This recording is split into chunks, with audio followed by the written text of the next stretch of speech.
एक गांव में गणेश नाम का ब्राह्मण रहता था। भिक्षा मांगकर उसकी जीविका चलती थी।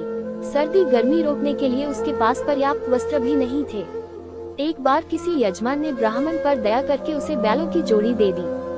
ब्राह्मण ने उनका भरण पोषण बड़े यत्न से किया। आसपास से घी तेल अनाज मांगकर भी उन बैलों को भरपेट खिलाता रहा। इससे दोनों बैल खूब मोटे ताजे हो गए। उन्हें देखकर एक चोर के मन में लालच आ गया। उसने चोरी करके दोनों बैलों को भागा ले जाने का निश्चय कर लिया। इस निश्चय के साथ जब वह अपने गांव से चला तो रास्ते में उसे लंबे लंबे दांतों, पमोलाल आंखों, सूखे बालों और उभरी हुई नाक वाला एक भयंकर आदमी मिला।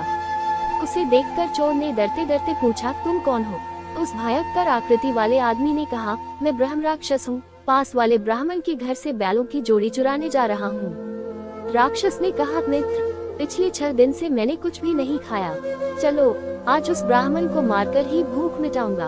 हम दोनों एक ही मार्ग के यात्री हैं। चलो साथ साथ चले। शाम को दोनों छिपकर ब्राह्मण के घर में घुस गए। ब्राह्मण के शयाशाय होने के बाद राक्षस जब उसे खाने के लिए आगे बढ़ने लगा तो चोर ने कहा, मित्र, यह बात न्यायानुकूल नहीं है। पहले मैं बैलों की जोड़ी चुरा लूं, तब तू अपना काम करना। राक्षस ने कहा, कभी बैलों को चुराते हुए खटका हो गया और ब्राह्मण जाग पड़ा तो अनर्थ हो जाएगा, मैं भूखा ही रह जाऊंगा।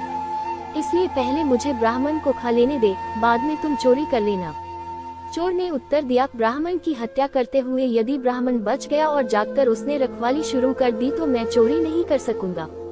इसलिए पहले मुझे अपना काम कर लेने दे।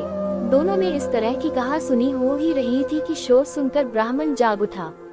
उसे जागा हुआ देख चोर ने ब्राह्मण से कहा, ब्राह्मण, यह राक्षस तेरी जान लेने लगा था, मैंने इसके हाथ से तेरी रक्षा कर दी। राक्षस बोला, ब्राह्मण, यह चोर तेरे बैलों को चुराने आया था, मैंने तुझे बचा लिया। इस बातचीत में ब्राह्मण सावधान हो गया। लाठी उठाकर वह अपनी रक्षा के लिए तैयार हो गया। उसे तैयार देखकर दोनों भाग गए। शत्रु का शत्रु मित्र।